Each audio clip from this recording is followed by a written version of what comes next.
Rachakonda కమిషనరేట్లో CP ఎదుట మంచు విష్ణు విచారణకు హాజరయ్యారు. మరోసారి శాంతి భద్రతలకు విఘాతం కలిగించేలా వ్యవహరించకూడదు అని సందర్భంగా మంచు విష్ణుకు సిపి సూచించారు.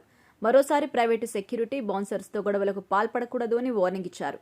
ఈ సందర్భంగా ఈ నెల 24 వరకు హైకోర్టు ఇచ్చిన మినహాయింపు గురించి సిపికి మంచు విష్ణు తెలిపారు. ఇంటి దగ్గర ఎలాంటి ఇబ్బందికర వాతావరణం ఉన్నా పోలీసులకు వెంటనే సమాచారం అందించాలని విష్ణుకి సిపి తెలిపారు.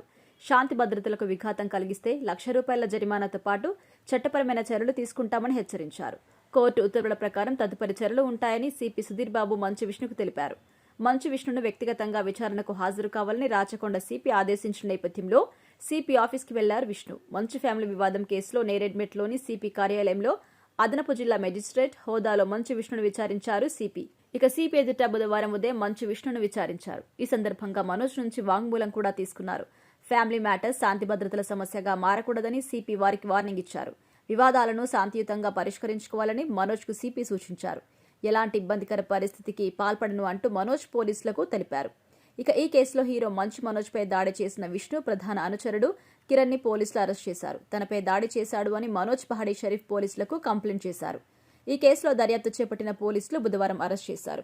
జలపల్లిలో తనపై దాడి చేయడమే కాకుండా సీసీటీవీ ఫుటేజ్లు మాయం చేశారన్న మనోజ్ కంప్లైంట్ మేరకు మోహన్ బాబు మేనేజర్ కిరణ్, వినయ్ కుమార్ ను పోలీసులు అదుపులోకి తీసుకుని విచారిస్తున్నట్టుగా తెలుస్తోంది. ఇదే కేసులో 4 మోహన్ బాబు సెక్యూరిటీ సిబ్బంది కూడా ఉన్నట్టుగా తెలుస్తోంది.